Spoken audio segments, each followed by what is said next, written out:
Assalamualaikum warahmatullahi wabarakatuh.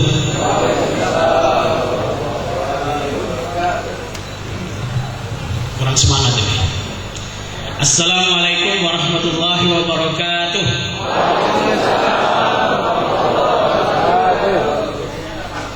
Ada pantun. Ya. Pohon gaharum, pohon jati, dibawa oleh kuda pedati. Apa tanda kader sejati? Siap ditunjuk, siap diganti.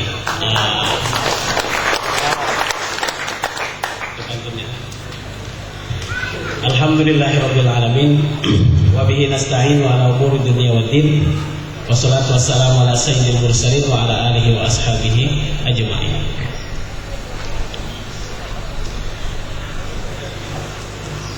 Yang saya hormati dan kita banggakan semua, akhun al-fadil Ustaz Mufti Salim Ahmad Mufti Salim LCMA beserta jajarannya, Ustaz Ade Ibnu Utami Sekretaris Umum, Bapak Yusuf Effendi Bendahara Umum, Bapak Agus Kurniawan kaderisasi, Ketua Bidang Kaderisasi, Bapak Ahmadi Sumaryanto Waketum, Wakil Ketua Umum, sempat hadir pada kesempatan ini. Yang saya hormati Ketua DPD PKS Pesisir Barat Ustadz Muhammad Iqbal, ya, yang dipanggil Ustadz dulu pernah nyantri, ya. Beserta pengurus DPD PKS Pesisir Barat, ketua DPC, tamu undangan, dan tokoh masyarakat Bapak Evan Tolani, ya, tokoh masyarakat Pak Evan Tolani, dan Ustadz Muzni, ya, Ustadz Muzni ini tokoh masyarakat juga, ya, yang semuanya mudah-mudahan Allah Subhanahu Wa Taala beri berkah dan rahmat kepada kita semuanya. Amin ya rabbal alamin. Alhamdulillah, puji syukur kita panjatkan kehadirat Allah Subhanahu Wa Taala pada siang hari, pada pagi hari menjelang siang ini. Kita dikumpulkan dalam suasana ukhuwah Islamiyah, hadir dalam acara musdah DPD PKS Pesisir Barat yang pertama. Kita mohon kepada Allah Subhanahu Wa Taala, mudah-mudahan apa yang dihasilkan dari musdah ini akan memberikan manfaat yang besar bagi kelanjutan dakwah di Pesisir Barat ini. Amin ya rabbal alamin. Para hadirin serta musda yang saya hormati, dalam kesempatan yang berbahagia ini marilah kita bersyukur kepada Allah Subhanahu Wa Taala terhadap nikmat yang tiada terhingga, nikmat al-Islam, nikmat iman wal Islam, nikmat kita berada dipilih oleh Allah Subhanahu Wa Taala sebagai orang Muslim, keimanan, nikmat kita bisa berkumpul berjamaah dalam barisan dakwah. Ini juga adalah nikmat yang tiada terhingga besarnya. Karena kalau bukan karena nikmat tersebut, tentu saja kita hanyalah orang-orang biasa yang Allah Subhanahu Wa Taala mungkin hanya menilai kita sebagai orang yang bekerja sendiri. Tapi karena kita berada di dalam barisan dakwah jamaah ini, Allah Subhanahu Wa Taala memuliakan kita, sebagaimana Allah Subhanahu Wa Taala memuliakan para pendahulu kita, para dai yang sebelumnya.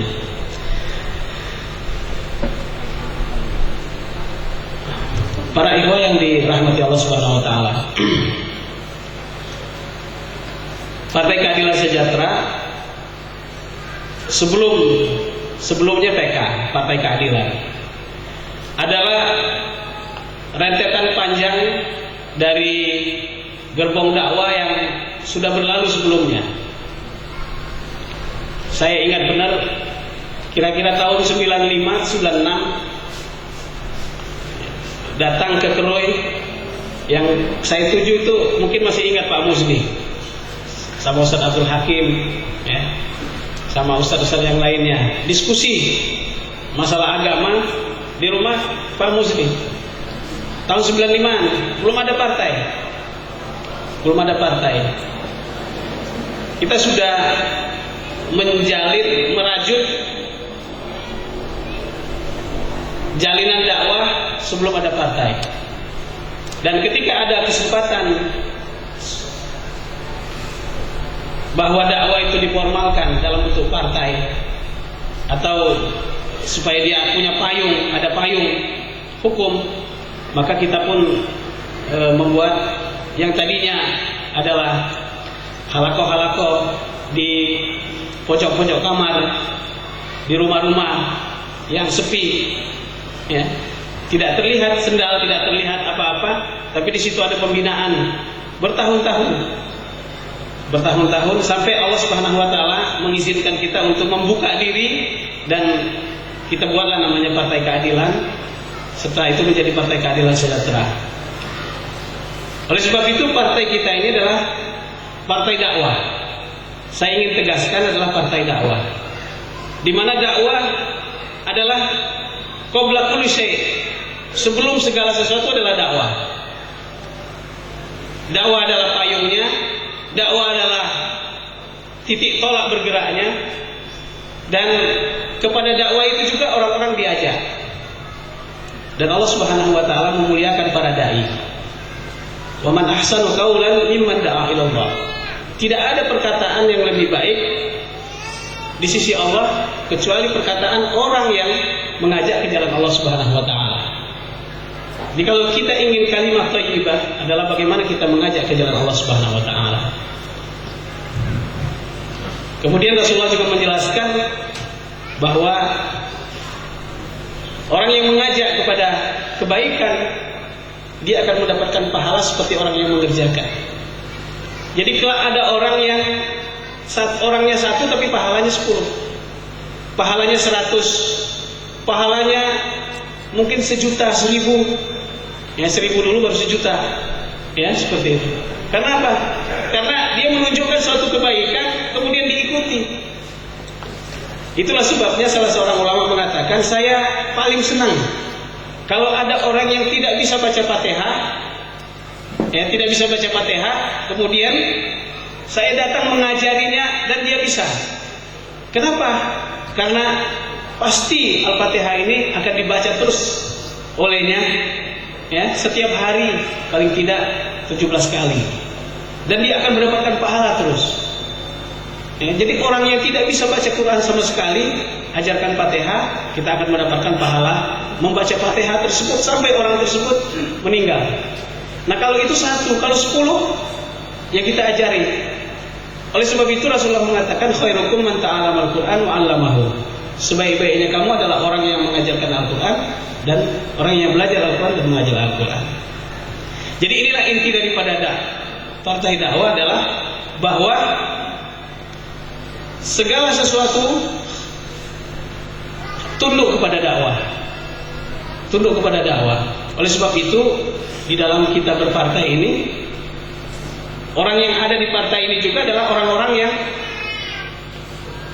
intima, ya kepada dakwah ini, ya kepada dakwah ini. Ya. Kita tidak memilih siapa ketua, kita tidak susah-susah memilih siapa yang akan menjadi ketua. Ya, karena apa? Karena kita sudah tahu orangnya dan kita tidak akan salah.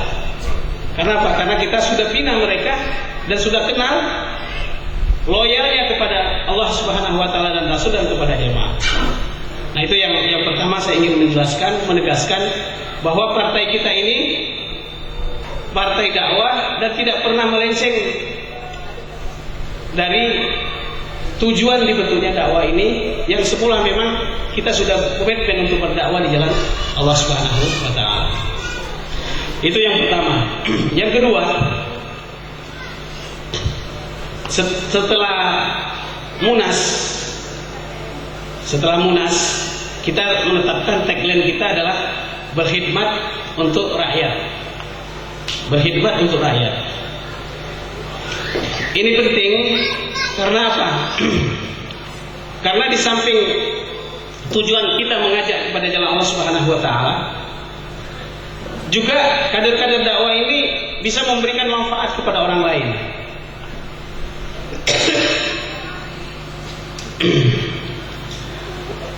Bukan hanya untuk dirinya sendiri, ya kan?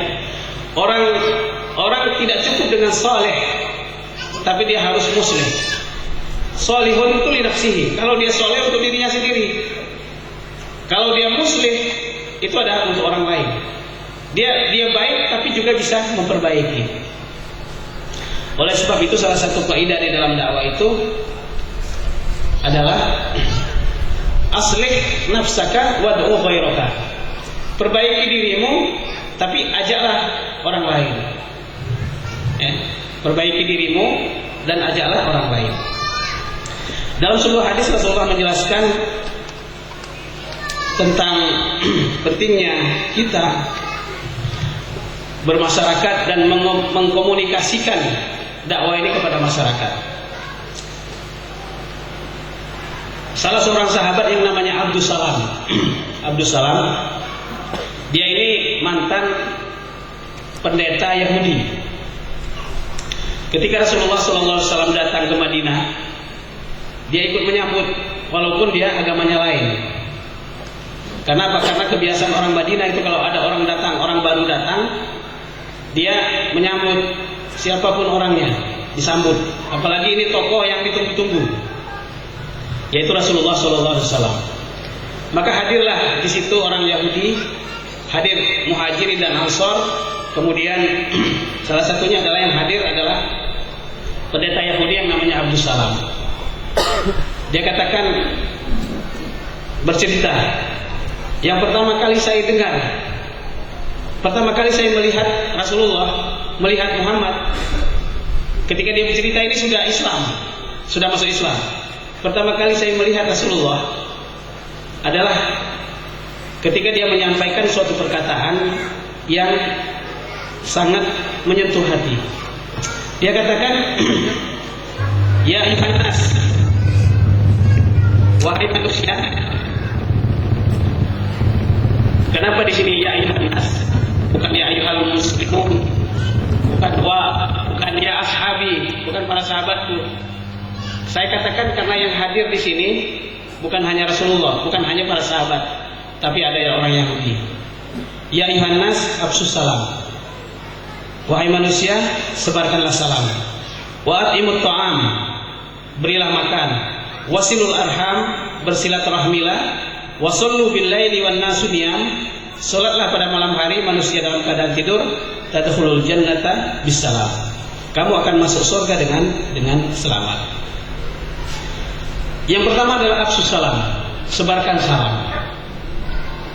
Sebarkan salam ini mungkin kita memahaminya adalah kalau ketemu satu sama lain kita mengucapkan assalamualaikum, ya kan, dijawab dengan waalaikumsalam. Itu tidak salah, ya, tidak salah, karena itu juga adalah tuntunan dari Rasulullah SAW. Tapi Rasulullah ingin menjelaskan lebih dalam bagaimana seorang muslim itu dia menjadi sumber ketenangan. Afsus salam, sebarkan salam. Adanya dia, hadirnya dia itu membuat orang merasa aman, merasa senang, tidak merasa terganggu, ya kan? Karena kata Rasul, al-muslim, seorang muslim, man salimal muslimuna man salimal muslimu min lisanihi, ya, min yadihi wa lisanihi. Seorang muslim itu adalah orang muslim lainnya merasa aman dari gangguan tangan dan lisannya. Ya, jadi afsus salam di sini lebih luas lagi adalah bagaimana seorang muslim ini merasa aman, merasa tentram ketika berdampingan dengan orang lain. Buat dia merasa nyaman. Ya, jangan nanti ada si A, susah kita. Ya kan? Diganggu terus kita. Ya, walaupun kadang-kadang ini pasti, ya. Misalnya dewan ketika pembahasan APBD, ya kita tidak setuju, mereka sudah tidak merasa aman. Tetapi bagaimana kita mengkomunikasikan supaya mereka juga merasa aman dengan keberadaan kita sehingga kita lebih banyak teman. Nah itu afsus salam. Jadi sebarkanlah salam. Orang merasa aman berada dengan keberadaan kita, tidak merasa terganggu.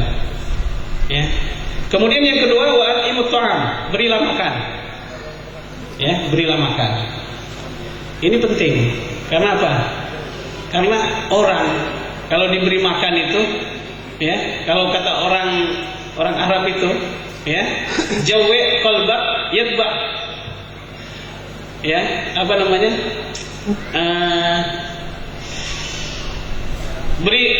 Laparkanlah anjingmu, dia akan ikut. Ya, nanti ikut dia. Kenapa? Karena dikasih makan. Bukan berarti kita anjing, bukan. Ya, bukan. Maksudnya orang kalau sudah dikasih makan, ya, itu senang. Ya, apa bisa? Ini awal komunikasi itu begitu. Coba lihat, ya, bagaimana dewan-dewan itu sebelum pembahasan apa-apa, lobbynya apa? Kadang-kadang lobbynya di mana Pak Yusuf? Pak Yusuf ini mantan dewan 2 kali, ya. Lobbynya kadang-kadang di rumah makan, ya, di lobi hotel, ya kan? Tapi sambil ada yang dimakan, gitu. Jadi wa'at'imut ta'am ini salah satu bentuk komunikasi kita dengan masyarakat. Ya, kalau seandainya setiap kader ini memprogramkan, setiap rumah memprogramkan, setiap bulan dia memberikan semacam sayur, ya, apa sayur nangka, ya kan, kemudian apa, terserah apa, ya, kepada tetangganya, ada dihitung 10 orang. Bulan ini sayur nangka, besok semur jengkol, besok lagi pindang apa tadi Pak Iqbal? Pindang tuhu, ya, ini, telur dan lain sebagainya. Jadi ada program setiap kader memprogramkan dirinya 10 orang setiap hari, setiap bulan dia keliling.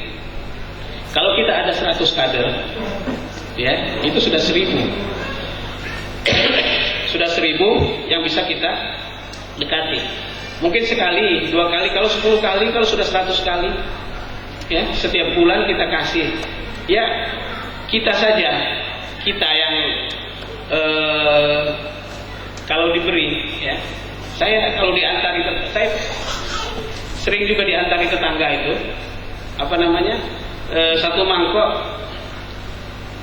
sayur nangka, itu aja sayur nangka, nggak ada tulang, nggak ada daging, udah, itu senang, kita senang gitu, dan kita makan.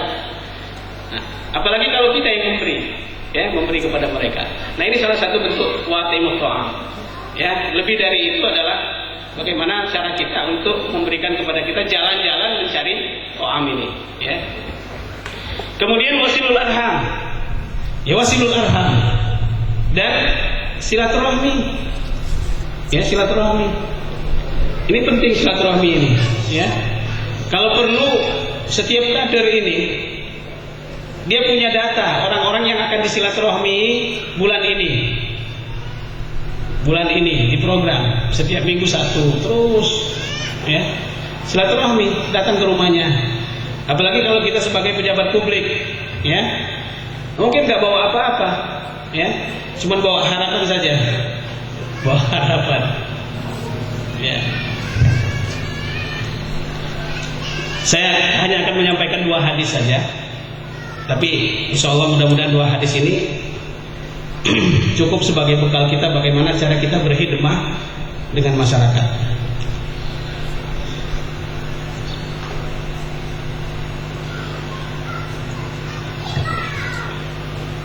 Jadi wasilul arham, saya beberapa waktu yang lalu dengan Bendung dan mantan Waketum ditugaskan untuk menemui beberapa orang, ya.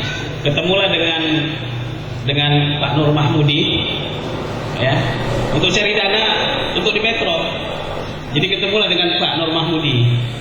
Kita minta cerita kepada dia bagaimana dia bisa menang di awal. Kata dia kuncinya satu, silaturahmi. Saya katanya silaturahmi dari masjid ke masjid, ya. Saya dari masjid ke masjid saya dikenalkan, dan saya tidak mempromosikan diri bahwa saya mau jadi wali kota. MC-nya yang mempromosikan. Ini calon wali kota mantan Menteri Kehutanan. Jadi dia ceramah bersama istrinya. Kemudian ketemu Kang Odet. Kang Odet itu wakilnya Ridwan Kamil, wali kota Bandung, ya. Itu juga begitu. Jadi setiap Jumat dia pergi, ya, dari masjid ke masjid, dari majelis taklim ke majelis taklim, terus silaturahmi orang-orang. Dan sebelumnya memang dia ketua DPD di Bandung itu. Jadi dia menjalin silaturahmi ke yang sejajar dengan dia, Kapolres, ya kan, dengan wali kota sebelumnya, dengan orang-orang seperti itu. Jadi silaturahmi dengan pejabat juga dengan masyarakat, gitu. Kemudian Ahmad Heriawan juga begitu. Jadi silaturahmi. Nah, silaturahmi ini ya sebagaimana kita pahami, ya, bahwa akan memanjangkan umur, ya. Bisa jadi umur kursi kita, ya. Kalau kita suka silaturahmi, dewan-dewan suka silaturahmi, kursinya panjang nanti. Ya, tahun depan dipilih lagi, ya kan? Gitu. Memanjangkan umur dan melapangkan rezeki. Ada saja rezeki itu yang terbuka, ya. Paling tidak kalau kita silaturahmi itu disuguhi kopi luwak, ya. Itu seperti itu. Nah, tiga ini, ya, bagaimana orang merasa tenang berada di samping kita, kemudian memberi makan, dan wasalul arham, mencampur silaturahmi. Jangan lupa diikat dengan satu, wasallu bil laili wan nasuniya. Jadi sholat malam manusia sedang tidur, ya. Jadi sholat malam ini panah ruh yang akan menembus langit, gitu, ya. Wan nasuniya. Tidak cukup dengan tiga itu saja, harus diikat dengan kita munajat kepada Allah Subhanahu wa taala. Tadkhulul jannata bisalam, maka kamu akan masuk surga dengan selamat. Ini hadis yang pertama, ya, bagaimana kita mengkomunikasikan dakwah ini kepada orang lain dan kita mendapatkan dukungan di dalam berdakwah ini, tidak menjadi musuh. Hadis yang selanjutnya, ahabbun nasi ilallahi ta'ala anfa'uhum linnas. Sebaik-baiknya manusia di sisi Allah adalah yang paling bermanfaat untuk manusia. Itu sebaik-baiknya manusia. Jadi bagaimana kita ini menjadi orang yang bermanfaat untuk orang lain, ya. Kadang-kadang hal-hal kecil itu bisa membuat kita dikenal dan bermanfaat. Contoh misalnya begini, kalau dahulu itu ada orang yang punya pompa sepeda itu, ya kan, itu kadang-kadang dicari-cari, bannya kempes dicari-cari dulu saat orang masih banyak bersepeda. Ya sekarang kan jarang orang bersepeda, gitu. Jadi pompa sepeda itu penting. Karena apa? Karena bisa jadi dulu itu hanya satu kampung dulu 2 orang saja yang punya, warung si A, warung si B, gitu. Jadi sehingga kalau orang banyak kempes, dia pergi ke sana, ya. Nah, ini kita menjadi orang yang bermanfaat. Kenapa? Karena kita menyediakan pinjaman pompa. Ada lagi contohnya, misalnya kunci Inggris, ya kan? Kunci Inggris itu jarang orang punya. Atau kunci monyet. Kunci Inggris itu agak kecil, kunci monyet itu agak besar lagi. Jadi bautnya itu bisa mencekam begitu. Ini jarang yang punya. Tapi kadang-kadang dibutuhkan orang. Nah, kalau kita punya persiapan tersebut dan kita siapkan di rumah kita, orang akan berkata, "Oh, pinjam aja sama si A." Sehingga terkenal nanti, ya, terkenal. berarti kita sudah memberikan manfaat. Itu yang ringan. Yang ringan-ringan kalau memberikan manfaat. Ya, yang semuanya kita bisa kerjakan. Mengajarkan orang juga bisa. Gitu. Jadi supaya kita ini bisa terkenal, ya. Kadang-kadang terkenalnya kita karena kita jadi juragan misalnya. Ya, juragan kambing, ya kan? Ada teman kita di Natar itu karena hidup selamanya itu dia menjadi juragan kambing. Sehingga kalau orang menyebut dato yang mana? Dato kambing. Ya. Jadi nggak enak juga akhirnya, ya. Gitu. Jadi anfa'uhum linnas, bermanfaat manusia. Wa ahabbul a'mal ilallah, dan sebaik-baiknya pekerjaan kepada Allah di sisi Allah, sururun tudkhiluhu ala muslim. Sururun, kesenangan yang engkau berikan kepada setiap orang. Jadi kita bisa membuat orang senang. Ya, mungkin dengan senyum orang bisa senang, gitu. Membuat orang itu senang. Kadang-kadang ringan, ya. Sekarang ini misalnya musim ikan, banyak nih musim ikan. Ada teman kita yang jualan ikan, ya kan? Jualan ikan, teman. Dia dari pagi sampai sore belum laku-laku ikannya.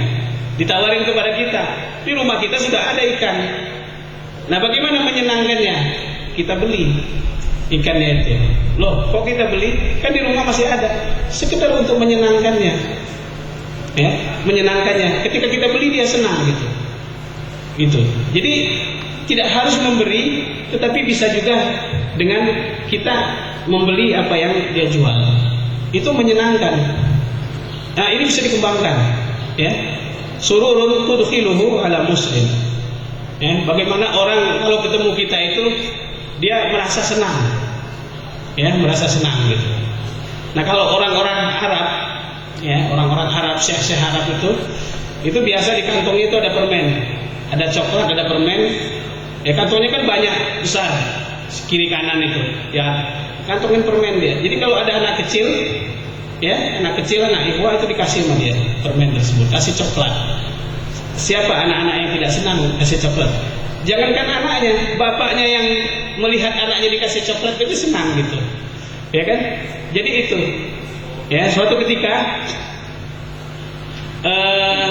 Ustadz Hasan Al-Banna itu dikunjungi oleh seorang adib itu, sastrawan, ya, dikunjungi oleh seorang sastrawan. Sastrawan itu senang keindahan, ya, apa-apa itu senang keindahan.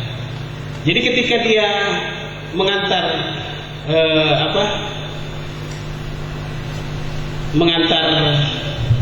pulang orang tersebut, itu dibawakan oleh beliau. Ustaz Hasan Al-Banna berlari masuk ke dalam gerbong kereta api, ya, tren, masuk ke dalam gerbong kereta, kemudian memberikan setangkai bunga mawar, ya, setangkai bunga mawar merah, nggak ada, bukan yang hitam, bukan asli, ya, dikasihkan kepada orang itu. Orang itu menangis. Kenapa? Karena senangnya menerima penghargaan walaupun sekedar bunga mawar. Ustaz Hasan Al-Banna mengerti perasaan orang tersebut sehingga akhirnya dia memberikan hal tersebut. Jadi kadang-kadang hal-hal yang kecil itu kita tahu bagaimana cara membuat orang itu senang. Nah, kalau menyenangkan orang itu aja dapat pahala, ya, dan besar, apalagi menyenangkan istri dan menyenangkan anak-anak kita dan menyenangkan kader, ya, menyenangkan, membuat kader itu senang gitu, ya. Wa aqul a'mali lillahi sururun tudkhiluhu ala muslim atau takshifu anhu kurban, atau menghilangkan kesusahannya. Dia ini punya kesusahan, kita bisa hilangkan, ya, kita bisa hibur. Atau taqdi anhu dainan, atau membayarkan hutangnya, ya, jadi punya hutang dibayarin. Itu senang sekali, ya. Apalagi kalau hutangnya banyak, ya, bukan berarti, ya, misalnya akhi kemarin ini punya hutang sama saya, ya kan, saya minta bayarin sama adek, uangnya dari saya, adek yang bayarkan, bukan begitu, ya, tetap uangnya dari adek gitu, begitu, ya. Au taqdi anhu dainan, ya, atau membayarkan hutangnya. Au tatrud an hujuan, atau menghilangkan kelaparannya, ya, menghilangkan kelaparannya. Coba perhatikan banyak sekali hadis-hadis yang menjelaskan kepada kita, bahkan Al-Quran, bahwa keutamaan memberi makan. Ini apa rahasianya? Coba kafarat kafarat ingkar janji, kafarat yang lainnya, banyak kafarat itu memberi makan, memberi 60 fakir miskin, memberi makan, ya, menghilangkan kelaparan. Ini kenapa? Karena inilah sumber bagaimana dekat hati itu menjadi dekat, ya, menjadi dekat gitu. Ya, oleh sebab itu, kalau ada ikhwah kita yang gampang memberi makan, menraktir lah gitu ya, itu sangat disenangi orang, ya kan? Begitu, ya. Karena apa? Karena dia miftahul qalb, kunci daripada hati. Terakhir Rasulullah mengatakan wala an amsiya ma'a akhin fi hajatin, saya berjalan bersama saudaraku dalam memenuhi hajat, dalam memenuhi kebutuhan seseorang, ahabbu ilayya min an a'takifa fi hadzal masjid syahran, yakni Masjid Al-Madinah. Lebih aku cintai daripada beriktikaf di Masjid Nabawi ini selama sebulan. Jadi kalau ada saudara kita yang membutuhkan sesuatu, kemudian kita memenuhi kebutuhannya, ya, memenuhi hajatnya, itu kita berjalan 2 jam misalnya, atau 1 jam, sesaat, ya, itu lebih dicintai, lebih besar pahalanya daripada i'tikaf di Masjid Nabawi selama sebulan. Jadi hadis-hadis yang menjelaskan kepada kita bagaimana kita berkhidmah kepada masyarakat ini adalah banyak sekali dan keutamaannya sangat besar sekali. Nah, dengan seperti ini Allah Subhanahu wa taala akan menyatukan hati-hati kita. Ya, ketika kita berkhidmah kepada masyarakat, ya, sementara kita sendiri pun perlu dikhidmati, ya. Ketika kita berkhidmah, menolong masyarakat, membantu masyarakat, sementara kita juga perlu dibantu, Allah Subhanahu wa taala akan bukakan hati-hati mereka untuk selalu bersama kita. Ya, selalu bersama kita. Gitu. Ya. Karena orang itu akan senantiasa hatinya bersatu manakala dia memiliki akhlak yang terpuji. Nah, inilah ajaran Rasulullah SAW. Maka tema kita, tagline kita di setelah ini adalah berkhidmat untuk rakyat. Jadi kita memberikan sebanyak-banyaknya apa yang kita punya untuk masyarakat. Rasulullah mengatakan, hal tunsuruna illa bidu'afaikum. Tidakkah kamu itu ditolong karena adanya orang-orang lemah? Jadi dengan memperhatikan orang-orang lemah, memperhatikan masyarakat kebutuhannya, maka Allah Subhanahu wa taala akan menurunkan pertolongan-pertolongan tersebut. Nah, ini yang diharapkan oleh Partai Keadilan Sejahtera ke depan, bagaimana kita bisa berkhidmah untuk masyarakat, sehingga dengan adanya khidmah kita kepada masyarakat tersebut, dukungan-dukungan kepada kita, orang-orang yang tersadar dan berada di jalan dakwah ini semakin hari semakin banyak, dan Allah Subhanahu wa taala menolong kita dalam segala kebutuhan-kebutuhan yang kita inginkan. Saya kira ini yang bisa saya sampaikan pada kesempatan ini. Mudah-mudahan Allah Subhanahu wa taala senantiasa memberikan taufik dan hidayah kepada kita, memudahkan segala urusan-urusan kita untuk tetap berkhidmah untuk masyarakat, dan Allah memberikan kepada kita pahala yang besar dan balasan yang besar untuk itu. Amin ya rabbal alamin. Qul qouli hadza. Assalamualaikum warahmatullahi wabarakatuh. Klik like, share, dan jangan lupa subscribe.